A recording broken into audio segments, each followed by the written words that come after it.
Hi everybody. Today we will be reviewing backfilling. It's covered in POP here, and it's critical no matter what the structure is, but especially for round structures that rely on the ground to maintain their shape.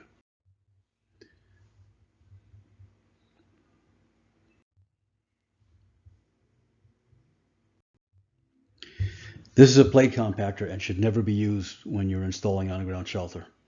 These have very low PSI. You only penetrate 6 inches deep, and it should not be used in any backfilling of a shelter. What should be used, either a jumping jack or even better, a sheep's foot.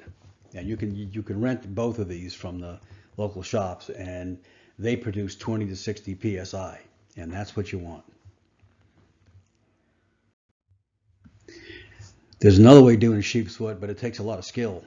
You can put a sheep's foot on the end of a backhoe, but you have to have a lot of skill to do it. Anytime you're installing any type of geometric structure, round, elliptical, whatever, you got to make sure that the compaction under here is absolutely solid. All this has to be filled. You can use 2x4s, you can use pipes, but you need to fill under here and pack it in.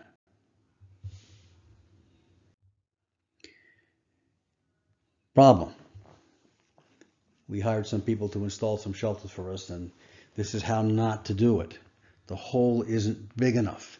You can't get a person down in here to fill in under the base of this shelter. And that's where it gets the most pressure at the bottom. Doesn't get the pressure at the top. The most pressure of any shelter is always at the bottom. In this case, they couldn't get the backfill material under here. Even if you use flowable material like 3/8 PEASTONE, this is just how not to do it.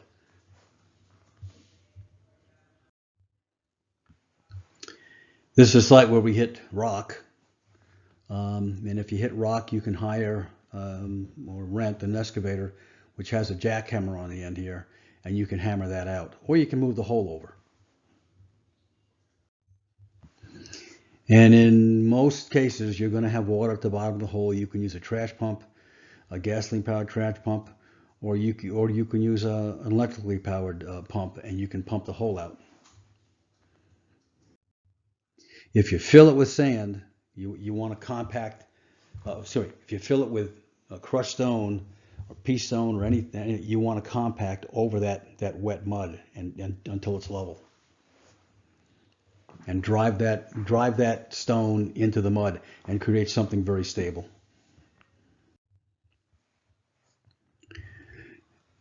This is very close to the ocean, and we dewatered this hole, so we have to make sure that when we backfill this, we have the sheep's foot, and we travel all the way around here in 18-inch lifts all the way around, and we always check inside to see if the shape has changed, see if the ceiling has come down.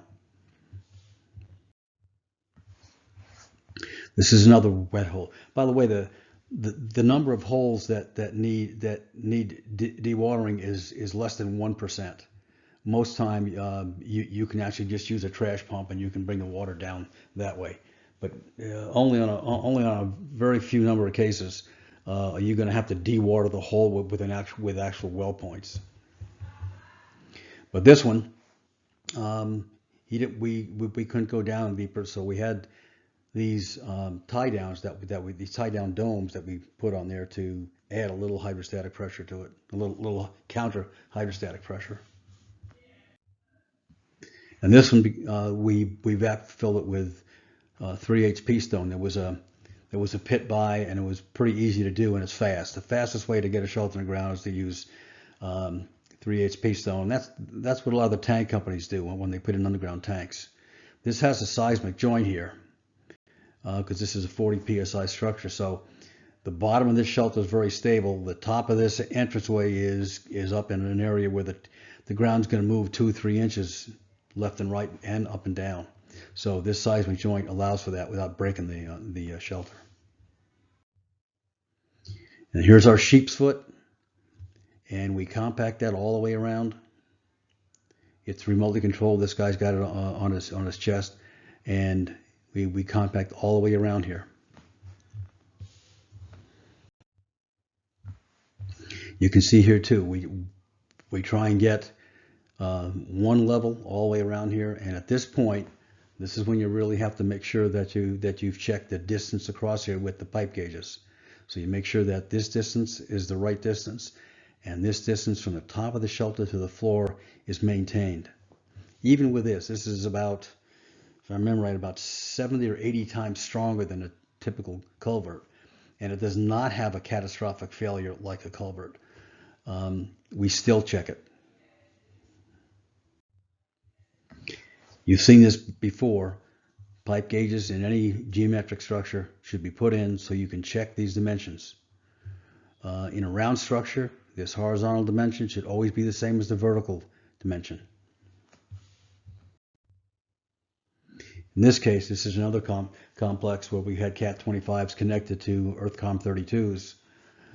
Same thing, we have to compact all the way around here. We make sure that we get all the material under each of these shelters.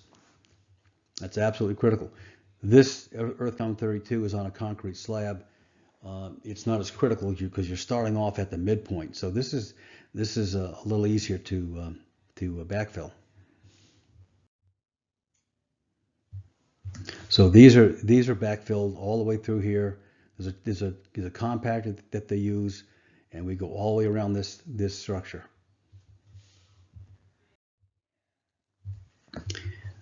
This is another EarthCom 32 where we have a fiberglass tray in here.